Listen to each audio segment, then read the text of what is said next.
Hi neighbor, welcome to Wild Homestead Living. I'm Kevin.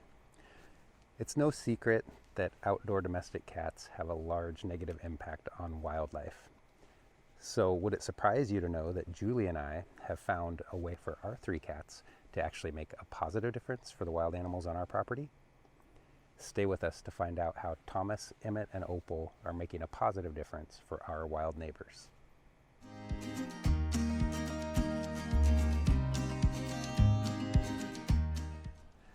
So it's spring here in the Pacific Northwest, and as with every spring, birds are going about the business of preparing to bring the next generation into the world.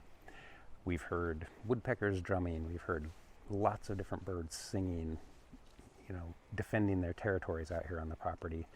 We've also seen birds gathering nest materials. I've seen hummingbirds collecting spider webs and lichen for the outside of their nest. I've seen a number of different species collecting moss or twigs or you name it, any natural fiber they can weave into a cup to hold their eggs. But the one thing they're all going to need once that nest is built is a nice warm lining for that nest to keep those eggs warm. So that's where our cats come in. We brush them nightly, and when we brush them, we end up with a lot of excess fur. So we've been saving that fur up all year, and we are going to put this out and make it available for the birds by putting it between this wire screen. And we're also going to set up a couple game cams to monitor it and see what kind of customers we have coming to help themselves to the bounty our cats have provided.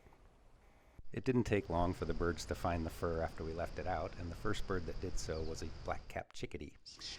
This bird was collecting beaks full of fur over the course of 3 days to take back to her nest, which was likely in a nearby alder or cottonwood snag on the property. The chickadee is undoubtedly the first of many birds that are going to be taking advantage of our cat's gift, and while they do so, we're going to make sure they stay safe by keeping our cats inside or by keeping them on a leash when you're outside with them on adventures. Yes, you heard that correctly. You can leash train a cat. Here's proof. We plan to leave this fur out through the rest of the breeding season and replenish it as needed. One thing's for certain, we're in no danger of running out with 3 cats in the house. I hope you enjoyed this video. If you did, please consider subscribing to our YouTube channel. Also, you can visit us on wildhomesteadliving.com to see a little bit more about what we're up to. Thank you so much for joining us, and we'll see you next time.